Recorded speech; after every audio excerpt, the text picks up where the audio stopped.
പാപ്പിച്ചേട്ടാ, ചേട്ടനെ ഒന്ന് കാണാനിരിക്കുകയായിരുന്നു. എന്താ ബാല? പാപ്പിച്ചേട്ടൻ സൂക്ഷിച്ച് നടക്കണം, പോലീസ് പിടിക്കാൻ സാധ്യതയുണ്ട്. അതെന്താ? അത് മിനിഞ്ഞാന്ന് ഞാൻ ആ എസ് ഐയുടെ വീട്ടിൽ മോഷ്ടിക്കാൻ കയറിയ സമയത്ത് അവരെന്നെ കണ്ടു. മുഖംമൂടി വെച്ചിരുന്നത് കൊണ്ട് ആളെ മനസ്സിലായില്ല. എസ് ഐ എന്നോട് ആരടാ എന്ന് ചോദിച്ചു.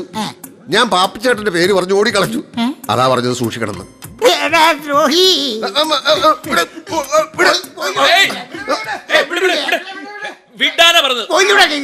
പിന്നെ ഞങ്ങളുടെ ബാലനെ തൊട്ടാൽ ഒരുത്തനെ ഞങ്ങൾ വെറുതെ വിടില്ല. അതെ അതെ, ഈ ബാലൻ ഞങ്ങളുടെ ദൈവമാണ്. നിങ്ങൾക്കൊക്കെ എന്താ പറ്റിയത്? ബാല, ഞങ്ങളെല്ലാം അറിഞ്ഞു. CBI ഓഫീസർ സേതുരാമയ്യർ സാറും നീയും കൂട്ടുകാരാണല്ലേ? ഒളിച്ചോടിപ്പോയ എന്റെ രണ്ടാമത്തെ മകളെ കണ്ടുപിടിച്ചു തരാൻ അയാളോട് ഒന്ന് പറയണേ ബാല. പിന്നെ ബാല, എന്റെ ആ മാലമോഷണ കേസ് നീ പറഞ്ഞു ഒരു മാങ്ങ മോഷണ കേസാക്കി തരണം.